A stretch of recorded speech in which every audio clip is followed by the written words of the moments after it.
Hey guys, welcome back to another video. I recently bought a replacement carburetor on Amazon for the Vespa LX50 from my little sister. It's a 2-stroke engine. Because the old one was acting up, it was running weird, the choke was getting stuck, replacement wouldn't work and it was running poorly. So I thought, let's get a new one on Amazon.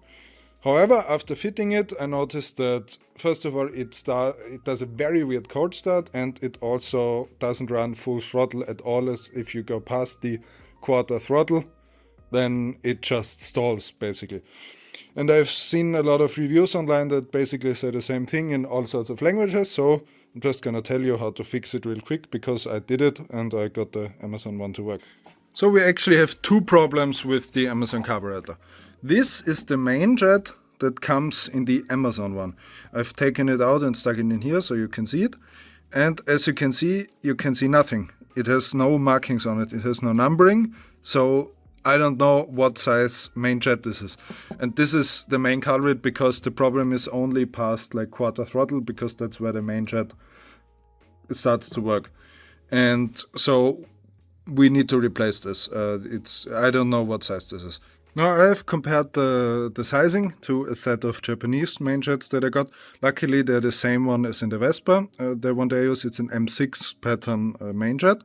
And the size seems to be about 80, which is just way too much. The original one is a number 58. And so what I've done, I've diagnosed this by taking out the air filter and then closing up the airbox again. You can try this for yourself to verify it.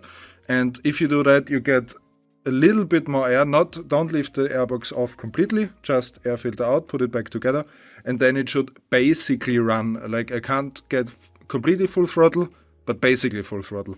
And so that way you know that this is the culprit and you have the same problem as me. Now I changed it against the original number 58 one and it did work.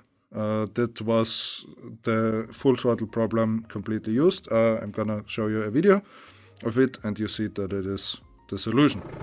And just like that we have a running moped again. As you can see, I can now apply full throttle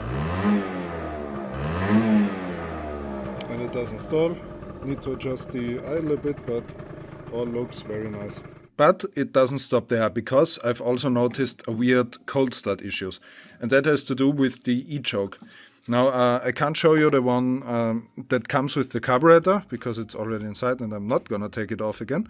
But if you compare the needle pattern against the one that was on your old carburetor, you will see that it's completely different. So you need to use the one that comes with the carburetor, which seems obvious. However, it usually comes with the wrong plug. So what that means, you have to do the same thing as I here.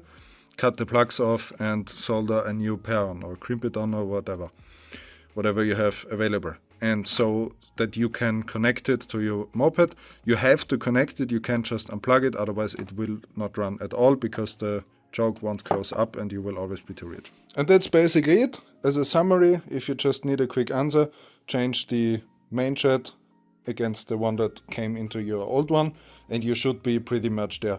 I had to take the choke, you know, the little limiter. I had to take this one out of the moped and it's running fine for me.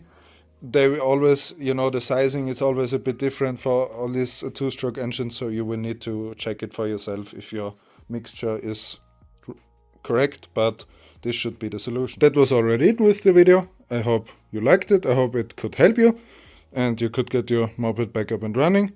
If you want to see more, consider subscribing and giving the video a like, and then I will see you in the next one. Bye bye.